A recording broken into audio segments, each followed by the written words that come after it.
Hello everyone, welcome back to Pragyan IAS.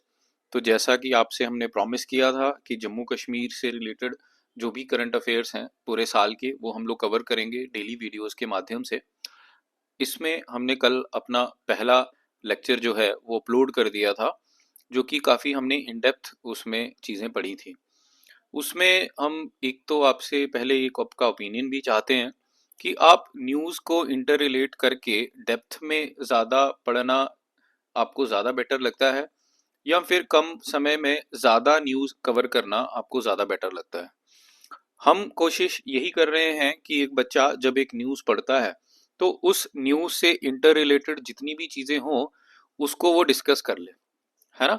कुछ जो static portion रहता है उससे रिलेटेड वो भी इंपॉर्टेंट होता है। देखो आपके एग्जाम में मेजर तो स्टैटिक पोर्शन ही आता है, लेकिन उसके साथ करंट अफेयर क्या माध्यम देता है, करंट अफेयर आपको बताता है कि कौन सी चीज़ ज़्यादा इंपॉर्टेंट है। तो इसलिए हमारी अप्रोच वही है, लेकिन अगर आप लोग चाहते हैं कि हम लोग उस अप्रोच को थोड़ा चेंज करें तो आप हमें कमेंट सेक्शन में लिख कर ये ज़रूर बताएं। तो अभी फिर हमारी ये वाला जो आज का लेक्चर है ये किस चीज़ को एड्रेस करेगा।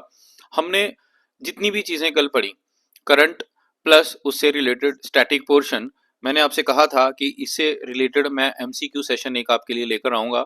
और आज हमने मल्टीपल क्वेश्चंस जो हैं एमसीक्यू फॉर्म में आपके लिए कलेक्ट कर लिए हैं। हमने कल जो करंट अफेयर की न्यूज़ देखी उसमें हमने टेक्स्ट स्ट्रक्चर देखा था, ठीक है, हमने जीएसटी वगैरह हमने उससे देखा, हमने डब्ल्यूटीओ थोड़ा सा देखा, हमने ट्रिप्स के बारे में पढ़ा, जीए टैग के बारे में पढ़ा, और हमने जम्मू कश्मीर के जीए टैग्स के बारे में भी पढ़ा।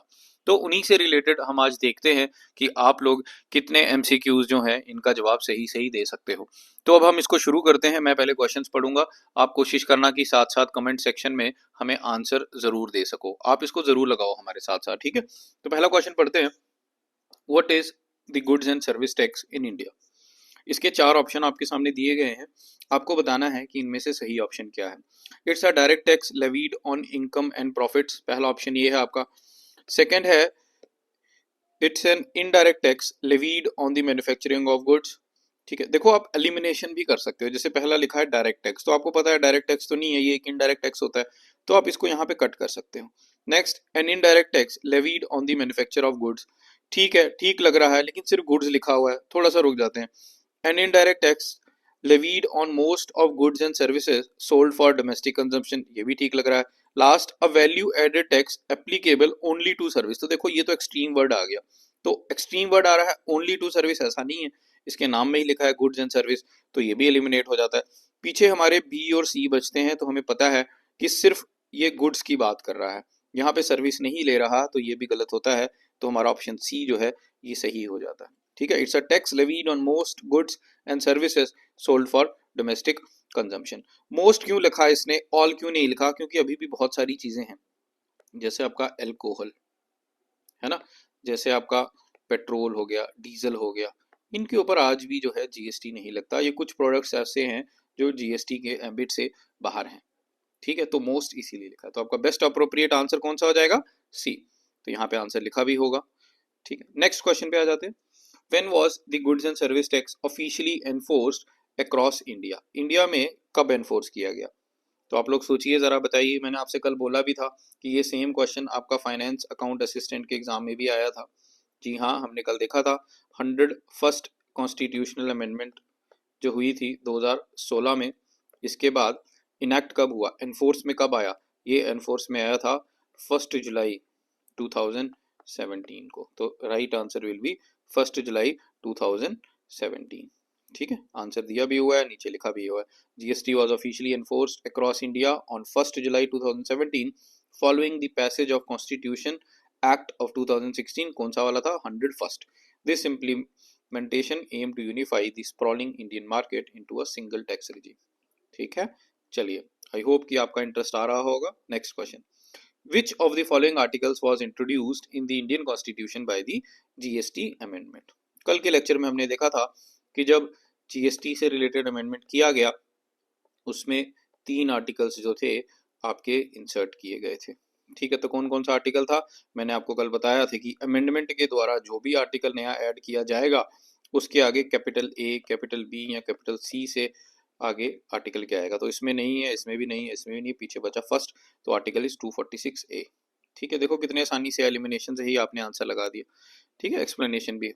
Article 246 which was introduced by the constitution, it allows for both union and states to levy and collect the GST। Article 246 क्या बोलता है कि दोनों स्टेट्स और सेंटर टैक्स कलेक्ट भी कर सकता है, ठीक है, लेवी भी लगा भी सकता है, लागू लेवी होता है लगाना और कलेक्ट करना मतलब कलेक्ट करना कि वो कलेक्ट कर रहा है। This article was crucial for implementing a uniform tax structure across the country. Okay, चलिए नेक्स्ट क्वेश्चन देखते हैं, हमारा question number 4। The goods and service tax was enacted in India as part of which constitutional amendment. तो we know कि 101 हमने अभी ऊपर देखा, तो ज्यादा सोचने वाला बात ही नहीं है, सीधे आगे बढ़ो। यहाँ लिखा भी हुआ है, हम स्किप करेंगे। Which statement is true regarding the monetary policy committee's role in inflation targeting। कल हमने देखा था ना, जीएसटी से रिलेटेड हमने आगे पढ़ा था, आपको पढ़ाया था मॉनेटरी पॉलिसी कमेटी। ठीक है, कौन गवर्न करता है इसको? आरबीआई। कितने मेंबर होते हैं? 6। हेड कौन है? आरबीआई का चेयरमैन। आप लोगों ने जवाब भी दिया था, हमने आपसे कल पूछा था कि बताइए आरबीआई का चेयरमैन कौन है, बहुत से बच्चों ने सही सही इसका जवाब भी दिया था। चलिए, तो मैंने आपको बताया था मॉनेटरी पॉलिसी कमेटी का मैंडेट क्या होता है कि इन्फ्लेशन को ये ध्यान में रखता है और इन्फ्लेशन को ये काबू करके रखता है 4 ± 2%। तो देख लेते हैं, it targets the fixed rate of inflation, नहीं। Third, it does not directly target inflation but focus on employment rate, नहीं। It aims to keep inflation before 10%, नहीं। तो सही आंसर क्या हो गया आपका? B. It targets an inflation rate of 4% with a margin of ±2, यानी कि 2 से 6 के बीच में ये टारगेट रखता है इन्फ्लेशन का। ठीक है, हम लोग ये कल पढ़ चुके हैं। नेक्स्ट क्वेश्चन देखते हैं, हमारा ये क्वेश्चन नंबर आ गया 6। The finance commission responsible for, कल हमने देखा था फाइनेंस कमीशन से रिलेटेड, है ना, कल हमने देखा था फाइनेंस कमीशन से रिलेटेड क्या काम करता है फाइनेंस कमीशन।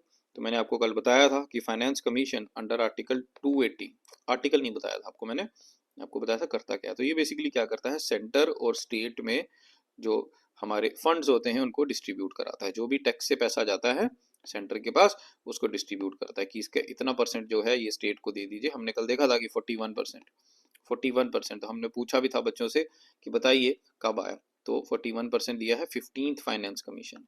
इससे पहले जो 14th फाइनेंस कमीशन था उसने 42% दिया था, ठीक है, लेकिन 15th फाइनेंस कमीशन में ये कम हो गया 1%।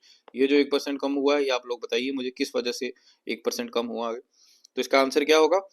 It recommending the distribution of tax revenue between the union and the state. बाकी सब गलत हो जाएंगे। रेगुलेटिंग स्टॉक मार्केट, नहीं, स्टॉक मार्केट को तो सेबी रेगुलेट करता है, ठीक है। Securities and exchange board of India. Deciding the GST rates for different products, नहीं, ये कौन करता है? ये मैंने आपको कल बताया था, इसके लिए जीएसटी काउंसिल है, जीएसटी काउंसिल है, इसमें हमने देखा था, इसको फाइनेंस मिनिस्टर हेड कर दी। Determining the physical deficit targets for the government, नहीं, ये भी फाइनेंस कमीशन नहीं करता, ठीक। तो सही आंसर क्या हो जाएगा? C part. ओके, चलिए नेक्स्ट क्वेश्चन जो है ये हमारा क्वेश्चन नंबर 7 है। Which article of Indian constitution provides for the establishment of finance commission. अभी मैंने ऊपर आपको बताया, इसका है आर्टिकल 280। बहुत इंपॉर्टेंट क्वेश्चन है, बहुत बार पेपर में आ चुका है, ठीक है, बहुत इंपॉर्टेंट क्वेश्चन है, आपके पॉलिटी से रिलेटेड है, ठीक है, तो ये आपके पेपर के लिए इंपॉर्टेंट हो जाएगा। Next 8, TRIPS agreement is part of which international organizational framework. TRIPS की फुल फॉर्म क्या होती है? Trade in intellectual properties and rights, trade in intellectual properties and rights. और हमने कल देखा था इंटेलेक्चुअल प्रॉपर्टीज, हमने कहाँ पढ़ा था ये? जब हम लोग जीआई टैग पढ़ रहे थे, है ना। मैंने आपको बताया था कि जो जीआई टैग है ये किसके अंडर आता है? ट्रिप्स। और ट्रिप्स किसके अंडर आता था? हमने कल पढ़ा था डब्ल्यूटीओ, ठीक है। तो right answer is WTO. UN नहीं है, आईएमएफ भी नहीं है, डब्ल्यूएचओ भी नहीं है, तो सही आंसर क्या है? World trade organisation. नेक्स्ट देखते हैं 9th क्वेश्चन।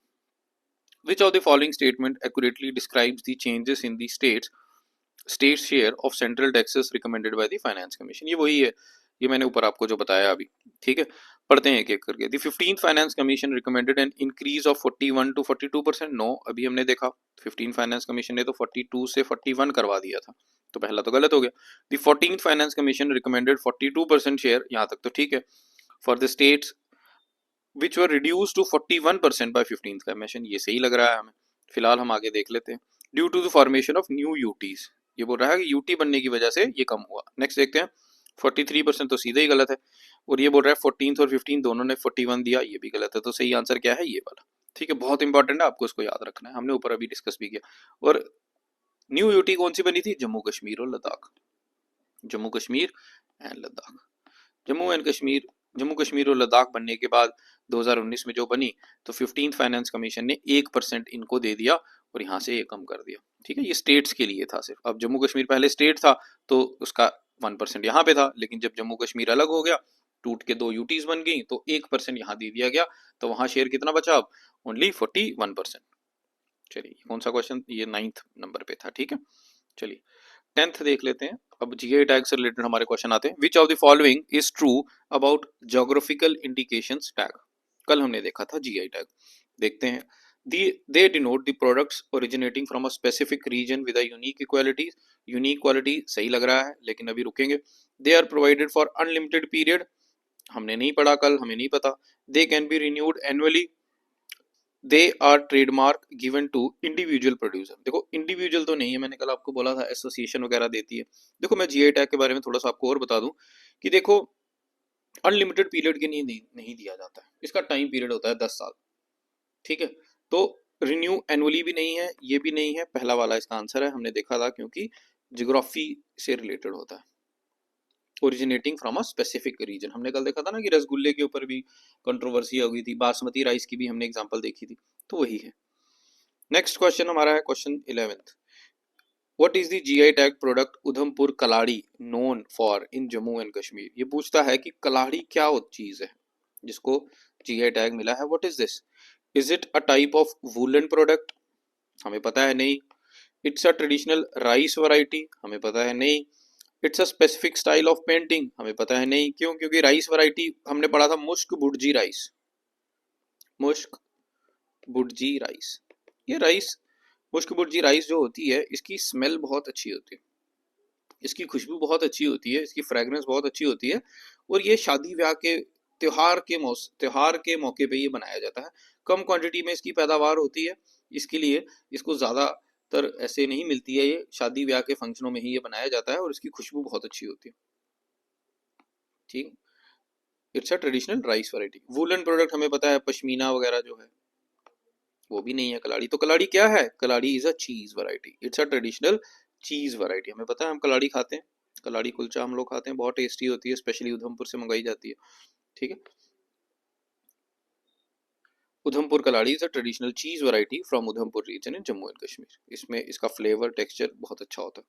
ठीक है, चलिए क्वेश्चन 11 क्वेश्चन हो गए। 12th क्वेश्चन पे आते हैं हम लोग।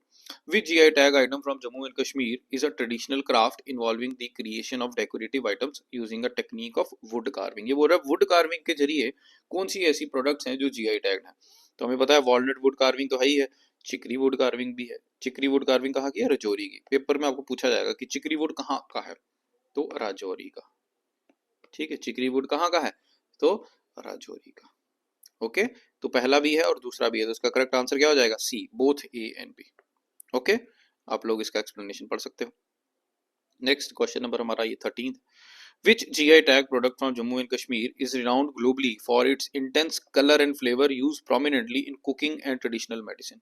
कलर की बात कर रहा है, फ्लेवर की बात कर रहा है, बोल रहा है खाने में भी डाला जाता है, और ये मेडिसिन भी है।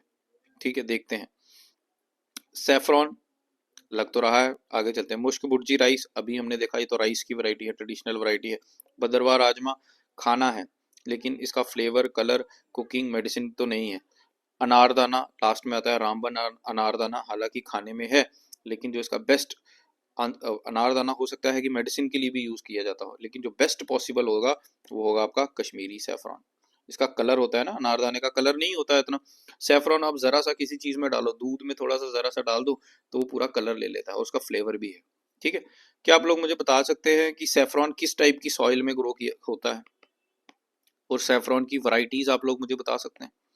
क्या मुझे बता सकते हैं कि सैफरॉन को जीआई टैग मिला कब? सैफरॉन को जीआई टैग कब मिला? क्या आप लोग मुझे बता सकते हैं? मुझे बताइएगा जरूर कमेंट सेक्शन में। ठीक है, saffron is a famous vibrant color intense aromatic properties which is sought after ingredient in culinary and medicine uses। ठीक है, मेडिसिन यूज की वजह से बहुत इंपॉर्टेंट है। ठीक है, next our question is 14th question. Which was the first Indian product to get the geographical indication tag? India का पहला प्रोडक्ट कौन सा था? कल ही मैंने आपको बोला था दार्जिलिंग टी, कल ही मैंने आपको बताया था दार्जिलिंग टी। ओके, चलिए ईयर 2004 में इसको मिला था। नेक्स्ट देखते हैं question number 15। With reference to Kashmir saffron consider the following statements. Saffron से रिलेटेड देखो, सैफरन हो गया, ओजोन हो गया, ये सब ना जेके एसएसबी के फेवरेट टॉपिक्स हैं, तो आपको अच्छे से पढ़ लेना चाहिए। It is only saffron in the world grown at an altitude of 1600 metre to 1800 metre above the mean sea level. Okay, पहला पॉइंट। दूसरा, it is cultivated and harvested in Karewas of Jammu and Kashmir recently receiving a geographical indication tag. ठीक है, तो इसने हमें पूछा है, दो ऑप्शंस दिए हैं और फिर इस तरीके से स्टेटमेंट्स दिए हैं, one only, two only, both one and two और नीदर वन एंड टू। तो मैं आपको बताना चाहूंगा कि करेवा जो है, ये करेवा सॉइल जो है, ये एक स्पेशल टाइप की सॉइल होती थी जिसको ग्लेशियल ग्लेशियल ओरिजिन होता था जिसका। ठीक है, देखो होता क्या था, पहले आपको पता है आइस एज थी, कश्मीर में ग्लेशियर्स थे। ठीक है, तो ये जो ग्लेशियर्स होते हैं ना, ये मूव करते हैं हमेशा, ग्लेशियर मूव करते हैं। तो जब ग्लेशियर मूव करते थे तो नीचे जहाँ ये सॉइल है, जहाँ पानी और मिट्टी आपस में जमी होती थी, आपस में एक एक दूसरे के साथ ऐसे चिपकी होती थी, तो जब ग्लेशियर मूव करता था तो उसके साथ ये जो जमीन होती थी ये उखड़ जाती थी। ग्लेशियर मूवमेंट के टाइम पे जमीन को उखाड़ देता था और पीछे फिर इस तरीके से गड्ढे बन जाते थे, पीछे इस तरीके से गड्ढे बन जाते थे। इन गड्ढों को बोला जाता है मोरेन्स, इन गड्ढों को बोला जाता है मोरेन्स। और आफ्टर अ वाइल इसमें जब कोई पानी वगैरह चलता है तो अपने साथ जो सॉइल लेकर आता है, तो इसी सॉइल से बनता है करेवा। इसी सॉइल को कहा जाता है करेवा सॉइल।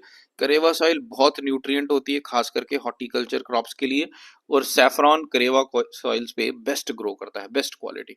और आप लोग जानते हो कि यहाँ पे ऑल्टीट्यूड भी है, तो दोनों ही ऑप्शन जो हैं यहाँ पर ठीक हैं। Okay, Kashmir saffron is distinctively grown as high altitude in Kashmir Karewa region, which contributes to its unique quality such as color, aroma, flavor। ये हम लोग ऊपर देख चुके हैं और इसको जीआई टैग भी जो है वो मिल चुका है। ओके, नेक्स्ट हम अपना देखते हैं क्वेश्चन नंबर 16। ओके, 15 ही क्वेश्चन यहाँ पे बने हैं आज। तो कल की एक वीडियो से हमने अराउंड 15 क्वेश्चन बनाए हैं, वीडियो छोटी रहे इसलिए हमने जल्दी जल्दी इनको कवर किया। तो ये थे हमारे कल के क्वेश्चंस। इसके अलावा हम आपको बताना चाहते हैं कि हमारी जो जेके पीएसआई की जो टेस्ट सीरीज है ये लाइव है। इसमें 2 टेस्ट जो हैं ये अपलोड कर दिए गए हैं ऐप पे। अगर आपको कुछ इंक्वायर करना है तो आप इस नंबर पे कॉल कर कर इंक्वायरी कर सकते हैं। ठीक है, इसमें टोटल कितने टेस्ट हैं? टोटल 30 टेस्ट हैं। ठीक है, जिसमें 24 सेक्शनल हैं और 6 फुल लेंथ हैं। तो टोटल आपके 30 टेस्ट इसमें कवर हो जाएंगे। ये दोनों online as well as offline mode में अवेलेबल हैं। ऑनलाइन मोड के लिए आपको हमारी ऐप डाउनलोड करनी है। ऐप डाउनलोड करने के लिए आप इस नंबर पे व्हाट्सएप मैसेज कर दीजिएगा, आपको लिंक आ जाएगा, आप ऐप से इसे एक्सेस कर सकते हैं, या फिर इस वीडियो के नीचे डिस्क्रिप्शन में दिए गए लिंक से भी आप एक्सेस कर सकते हैं जेके पीएसआई का courses as well as its test series. तो ठीक है गाइस, आज के लिए हम इतना ही रखेंगे। हम कल अपनी नेक्स्ट वीडियो ज़रूर लेकर आएंगे। हम चाहते हैं कि आप हमें इस वीडियो के नीचे ज़रूर कमेंट करके बताएं कि आपकी क्या व्यूज़ हैं हमारी इस क्लास के बारे में, और आपको लगता है कि हमें ये इनिशिएटिव कंटिन्यू करना चाहिए तो हमें ज़रूर लिख कर बताएं। Thank you, all the best.